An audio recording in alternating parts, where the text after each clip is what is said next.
नमस्कार, मी संजना. आपलं सर्वांचं पुन्हा एकदा मनापासून स्वागत करते आपल्या आजच्या या मराठी सेशनमध्ये. तर सर्वप्रथम आजच्या महत्त्वाच्या विषयावरती चर्चा करण्याआधी आपण सर्व प्रणाम करूया आपले गुरुजी, ब्रह्मश्री पितामह पत्रीजी आणि अय्यप्पा पिंडी सर आणि सर्व पिरामिड स्पिरिच्युअल सोसायटीज मुव्हमेंटला. तर आपण गेले काही दिवस महत्त्वाचे विषयांवरती जाणून घेत होतो, चर्चा करत होतो. वेगवेगळे विषय जे आपल्या जीवनामध्ये खूप महत्त्वाचे आहेत. तसंच आजही आपण एक अशा महत्त्वाच्या आणि इंटरेस्टिंग मुद्द्यावरती बोलणार आहोत, ज्याचा आपल्या रोजच्या आयुष्यामध्ये, जीवनामध्ये फार गरजेचा आहे, महत्त्व आहे. तर आपण आज बोलूया, जाणून घेऊया एक विषय, तो म्हणजे संपूर्ण स्वास्थ्याबद्दल. तर सर्वप्रथम जेव्हा तुम्हाला कोणी विचारतं, की तुम्ही कसे आहात? तेव्हा आपण साधारण काय उत्तर देतो, की "मी ठीक आहे, मी बरा आहे" किंवा "मला बरं नाहीये, आय एम ओके" असं उत्तर देतो. निरीक्षण जर तुम्ही केलं असेल, तर आपल्या उत्तरांचं जी पद्धत असते किंवा जे संदेश त्या उत्तरांचा जो असतो, तो आपल्या भौतिक शरीराच्या स्वास्थ्याबद्दल असतो, फिजिकल हेल्थबद्दल असतो. तर संपूर्ण जो स्वास्थ्य आहे, होलिस्टिक जो हेल्थ आहे, तो फक्त फिजिकल शरीरपर्यंत नाही आहे. आपल्या शारीरिक हेल्थपर्यंत नाही आहे. त्याच्यामध्ये भरपूर काही गोष्टी असतात. अध्यात्मामध्ये आल्यानंतर त्या गोष्टी हळू-हळू उलगडत जातात. जेव्हा तुम्ही ध्यानामध्ये बसायला सुरुवात करतात, ध्यान करायला सुरुवात करतात. तर सर्वप्रथम आपण सगळ्यात पहिले मेन स्वास्थ्य हा शब्द आला, की डोक्यात काय येतं आपलं भौतिक शरीर, शारीरिक हेल्थ, फिजिकल हेल्थ. मग ते आपलं आतमधलं काही दुखणं असू देत किंवा बाहेरचं काही असू देत किंवा कुठला विकार, आजार काही असू देत. तर पहिलं आपण जाणून घेऊ त्याच्याबद्दल आणि त्याचं महत्त्व ध्यानाशी काय आहे. तर फिजिकल हेल्थ हे कशाशी संपर्कात असतं किंवा कशाशी संदर्भात आहे ते, तर आपल्याला कधी काही हेडेक होतो, कधी कॅन्सर, टीबी, व्हायरस, बॅक्टेरिया याचा त्रास, त्याचा त्रास, कधी छोट्या काळासाठी, कधी मोठ्या काळासाठी वेगवेगळा त्रास ज्याचं आपल्याला दुखणं असतं, सफरिंग असते, वेदना असतात. तर मग आपण डॉक्टरकडे जातो. तो डॉक्टर आपल्याला थोड्या कालावधीसाठी काही औषधं देतो. ज्याची ट्रीटमेंट घेऊन आपल्याला थोड्या वेळासाठी रिलीफ वाटतं, छान वाटतं. पण मुळापासून जातो का तो आजार? नाही. परत पुन्हा येतो. काही टाईम नंतर पुन्हा येतो. तर जर त्या आजाराला आपल्याला मुळापासून काढायचा असेल, तो छोट्यातला छोटा आजारपासून मोठ्यातला मोठा आजार, जर आपल्याला पूर्ण काळापासून, पूर्ण मुळापासून काढायचा असेल, तर मग आपल्याला ध्यान करणं गरजेचं आहे. जेव्हा आपण रेग्युलर प्रॅक्टिस करतो मेडिटेशनचं, रेग्युलर ध्यान करतो, तेव्हा ध्यानामध्ये ती पॉवर आहे, विश्वशक्तीची, ऊर्जाची पॉवर आहे, शक्ती आहे. आपल्या श्वासासोबत जेव्हा ती येते, ती आपल्या एकूण एक सेलला, आपल्या शरीराला ती रिपेअर करते, हील करते आणि तो आजार मुळापासून काढून टाकते. तर हे आहे आपल्या फिजिकल हेल्थ म्हणजे शारीरिक स्वास्थ्य आणि ध्यानाचं लिंक, की किती महत्वाचं आहे त्याच्यासाठी. वळूया दुसऱ्या स्वास्थ्याकडे, जोही अधिक महत्वाचा आहे. जो असणं, ज्याच्यामध्ये हेल्दी असणं आपलं फार गरजेचं आहे, तो आहे भावनिक स्वास्थ्य, इमोशनल हेल्थ. जे लोकं ज्यांना इमोशनली खूप त्रास होतात, भावनाच्या स्तरांवरती खूप त्रास होतो, त्यांना माहिती आहे की त्याचा आपल्या मेंटॅलिटीवरती, त्याच्या आपल्या वागण्यावरती, त्याच्या आपल्या जीवनामध्ये इन ऑल किती फरक पडतो. माणूस खचतं, तुटतं. मग ते हेल्दी दिसतं, पण तरी आतून तुटतं. कारण की आपण भावना इतक्या जोडलेल्या असतात त्या परिस्थितीमध्ये किंवा त्या व्यक्तीसाठी. तर जी सफरिंग आहे, जी वेदना आहे, जे त्रास आहे, जो भावनिक स्तरावरती होतो, तो खूपच वाईट असतो, खूपच डेंजरस असतो आपल्या शरीरासाठी, आपल्या मनासाठी, आपल्या बुद्धीसाठी, आपल्या आत्म्यासाठी. माझा वैयक्तिक अनुभव आहे, मी सुद्धा त्यातनं गेली. मला माहिती आहे की काय असतात ते. जे बाकीचे लोकं कधी गेले असतील त्यांनाही माहिती आहे. पण त्यातूनही आपण कसं बाहेर पडतो? तर ध्यानाच्या माध्यमातनं आरामात आपण त्यातनं बाहेर पडू शकतो. एकदा ध्यानामध्ये व्यक्ती आला, त्याला स्वतःच्या मन, आत्मा, शरीर, भावना याच्यावरती संतुलन आणायला मदत होते, याच्यावरती नियंत्रण करण्यासाठी मदत मिळते.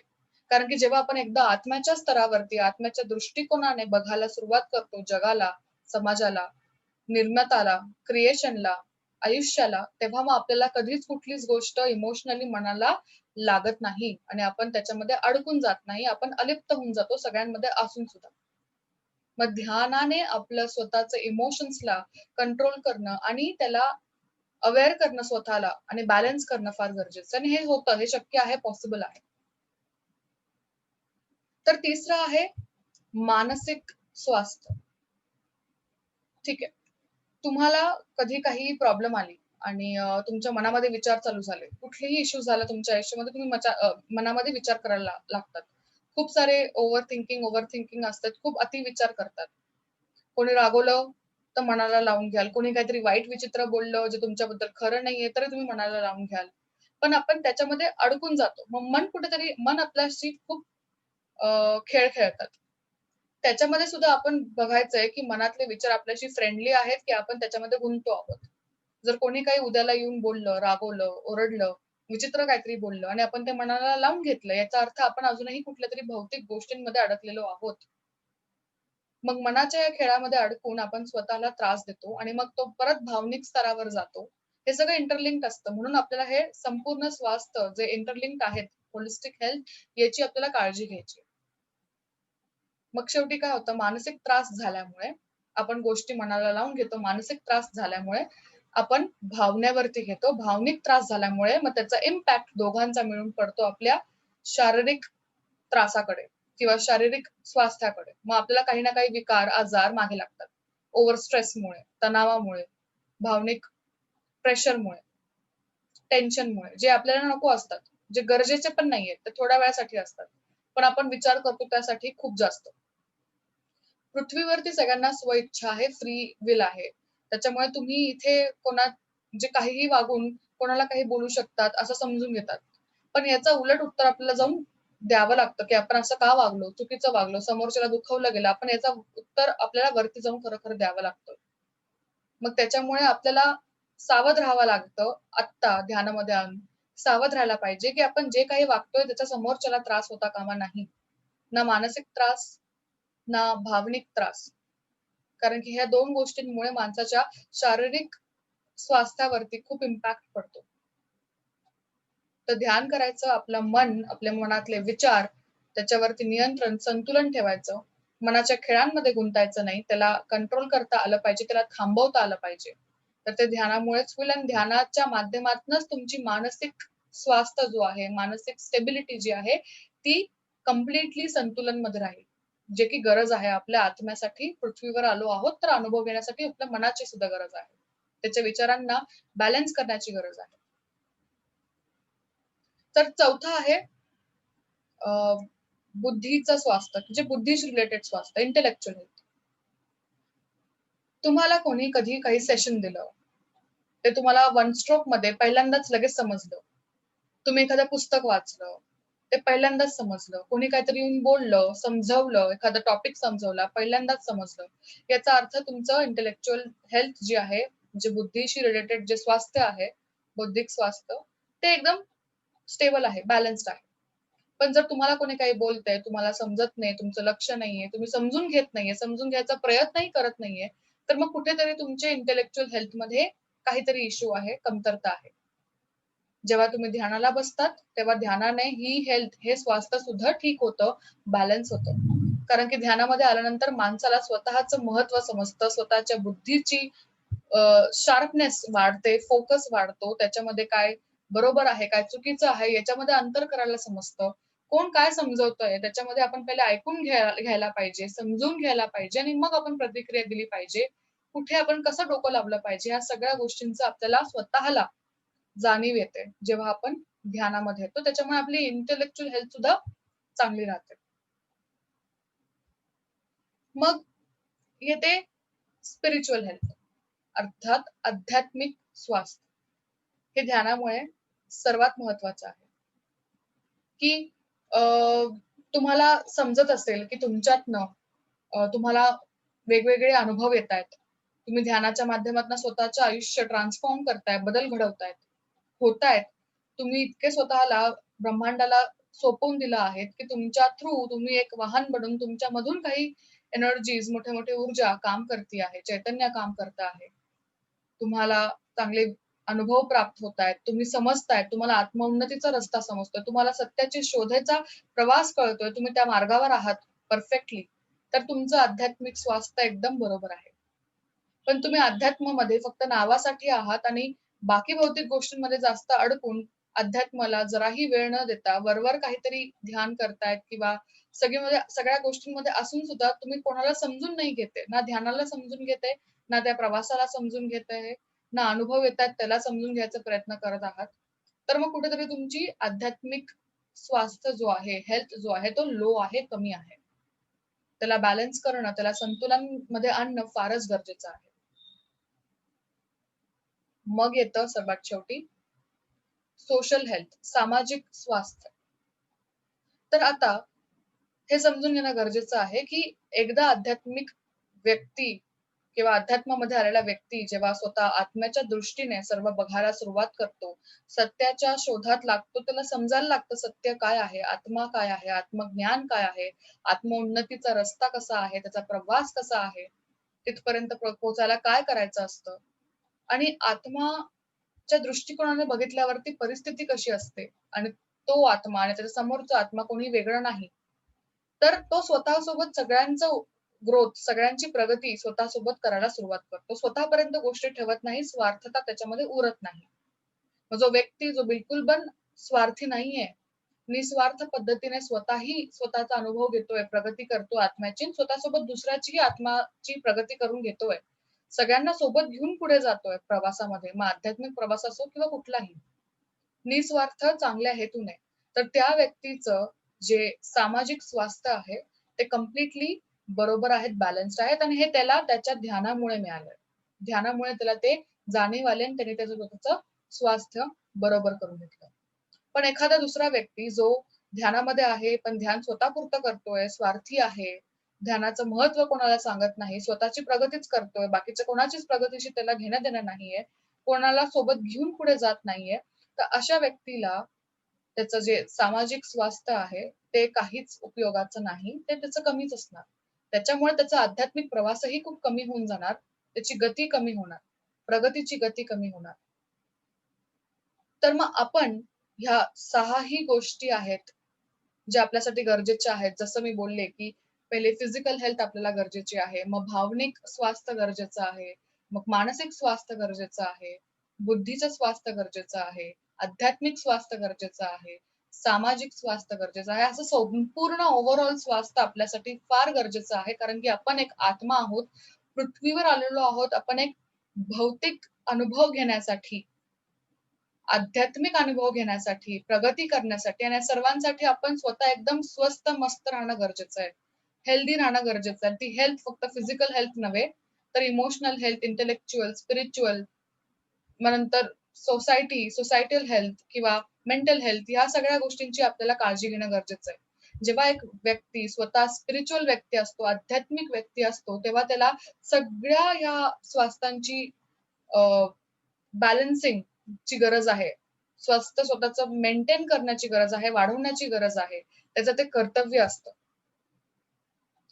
तर उद्याला तुम्हाला कोणीही येऊन अ, ओरडलं किंवा कोणीही येऊन तुम्हाला जज केलं, तर तुम्हाला चालणार नाही, बरोबर?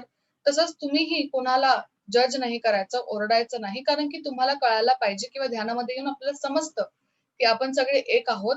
फक्त सगळ्यांची आयुष्य वेगळं आहे, सगळ्यांची कहाणी वेगळी आहे, सगळ्यांचं प्रवास वेगळा आहे पुढे-मागे. पण सगळे सोबत आहोत. त्याच्यामुळे आपल्याला स्वतःला हे संपूर्ण स्वास्थ्याची काळजी घेणं, जबाबदारी घेणं आणि त्याला पूर्णपणे सांभाळून हेल्दी ठेवून पार पाडण्याची गरज आहे. ते ध्यानाच्या माध्यमातनच होणार. तर आपण आज ह्या विषयाला इथे थांबवूया आणि आपण आता ध्यान करायला सुरुवात करू. ध्यानाच्या माध्यमातनं इतके फायदे आहेत, इतकं आपण स्वतःला भरभरून हेल्दी ठेवू शकतो, स्वास्थ्य ठेवू शकतो आणि एकदम छान राहू शकतो. तर आपण ह्या सगळ्या हेल्थ डिपार्टमेंट्सला आपल्या एकदम स्टेबल आणि छानपैकी त्याला एनर्जी देऊया. ध्यान करून ह्या सगळ्या ठिकाणी आपण स्वतःचं हेल्थ, आपलं स्वास्थ्य वाढवूया, मजबूत करूया. ध्यानाला बसूया. तर ज्यांना माहिती आहे कसं बसायचंय ध्यानासाठी त्यांनी बसून राहायचं. ज्यांना नाही माहिती त्यांना मी सांगते. एक रिकाम्या खोलीमध्ये बसा जिथे तुम्हाला कोणीही डिस्टर्ब करणार नाही. रिलॅक्समध्ये. हवं तर डिम लाईट करा किंवा लाईट कशीही ठेवा. मांडी घालून बसायचंय, टेकून बसायचंय. कुठल्याच प्रकारचा आपल्याला त्रास होता कामा नये शरीराला. एकदम रिलॅक्स बसायचं. आपला टाईम आहे हा आपल्याला ध्यान करायचंय. पुढचे 20 ते 25 मिनिटं डोळे कम्प्लिटली बंद, अजिबात डोळे उघडायचे नाही. उघडल्याने आपण अजून विचारांना आमंत्रण देतो. आपण आनापानसती ध्यान करतो, त्याच्यामुळे येणाऱ्या आणि जाणाऱ्या प्राकृतिक श्वासाकडे लक्ष द्यायचं आपल्याला. मांडी घालायची, मांडी नसेल घालतायत तर पाय पसरवा, दोन्ही पाय क्रॉसमध्ये, दोन्ही हातांची बोटे एकमेकांमध्ये गुंफलेली आणि मांडीवर ठेवलेली. अलगद पद्धतीने, चष्म्याची गरज नाही, चष्मा काढून ठेवा. मी म्युझिक लावेल, आपण ध्यान करूया.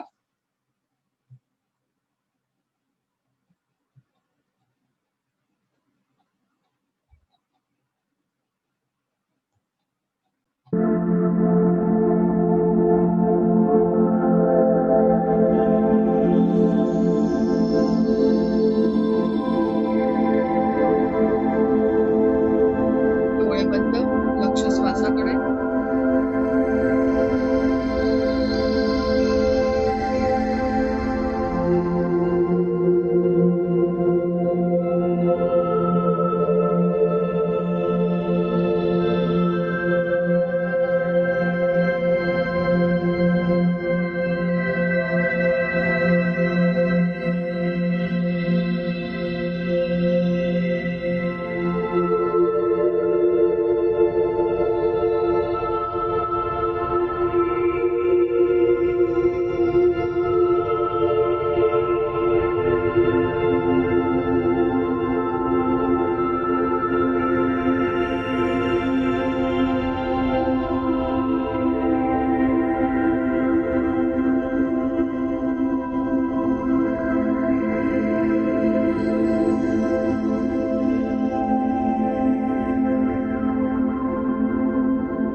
आपल्या श्वासासोबत राहा, डोळे बंद, लक्ष श्वासाकडे.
विचारातनं बाहेर या, श्वासाकडे या, रिलॅक्स.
आपल्या श्वासाकडे या.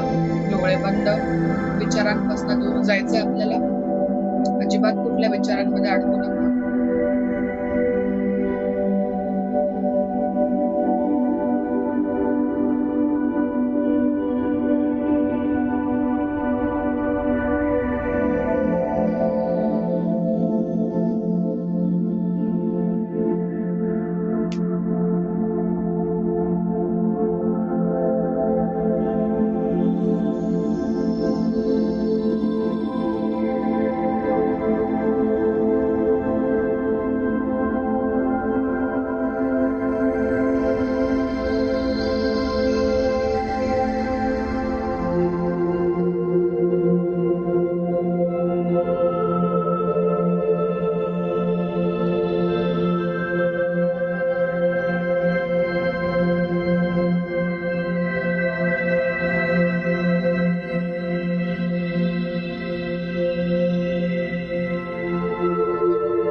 लक्ष श्वासाकडे.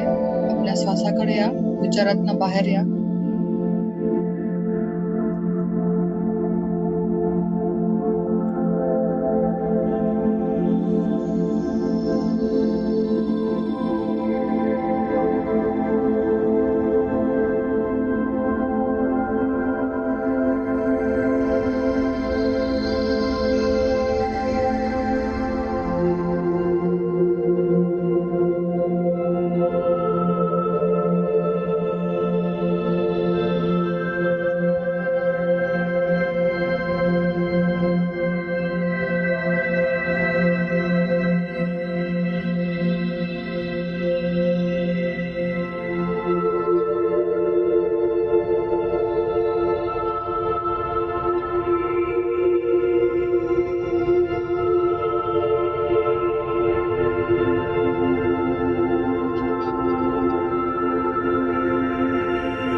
फायनल 15 मिनिटं रिलॅक्स.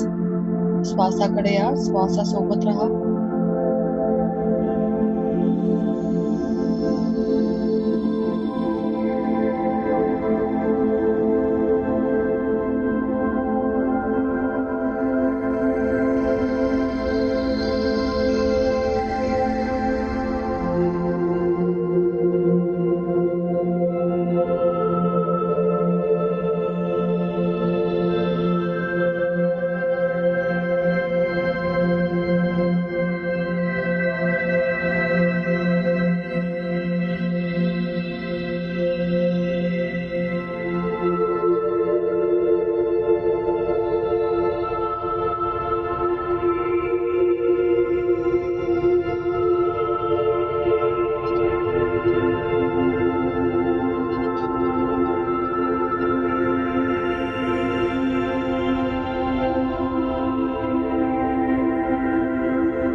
श्वासासोबत राहा.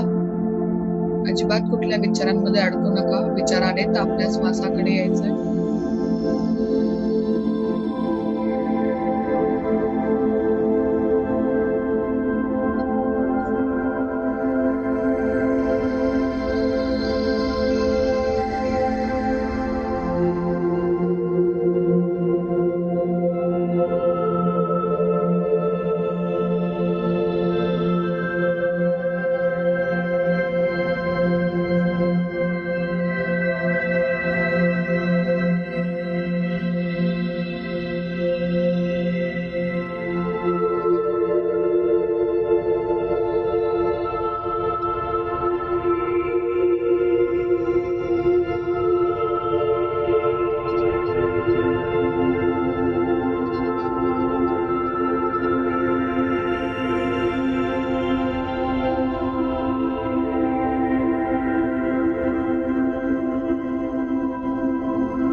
फायनल 5 मिनिटं आपल्या श्वासाकडे या.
All right.